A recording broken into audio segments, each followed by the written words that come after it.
working on the island of Sodor.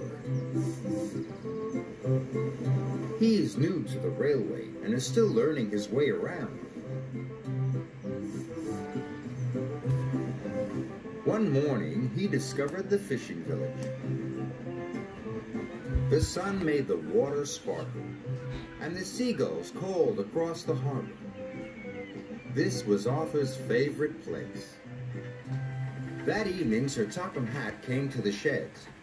"There's going to be a new line to the fishing village. I have to decide which engine shall run it." He paused impressively. Thomas and Percy looked away. They had enough work to do. Arthur hoped he would be chosen. "Thomas, you will work on the new line." "Yes, sir," said Thomas, but he really didn't like the smell of fish. Arthur was disappointed. Sir Topham Hatt sent him to haul coal to the steelworks. That evening, Thomas was at the washdown when Arthur puffed in. "Do I smell a fishy engine?" he teased. "Yes," puffed Thomas. "Silly fish, smelly new line." Arthur wished he could go to the fishing village instead of the steelworks.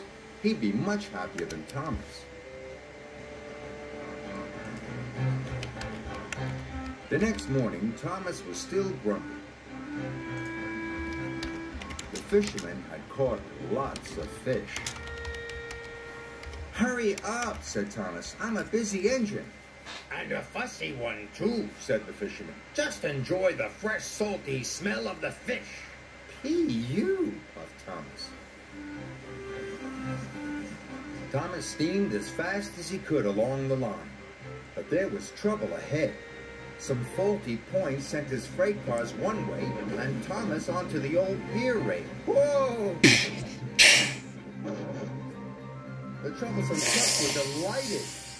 "He's falling in the water." Luckily, Thomas wasn't hurt, and the fish freight car stayed on the tracks. When Sir Topham Hatt heard the news, he checked his timetable. "Arthur is the nearest engine. I'll send him right away." It was a hot day. The ice that was keeping the fish cold started to melt. "I hope someone comes quickly," moaned Thomas. "That fish will spoil soon." Arthur was surprised to see Thomas in the tidal pool. "Are you all right, Thomas?" "No, but I'll be much better when you take these fish away." "The breakdown van will be here soon," called Arthur's driver.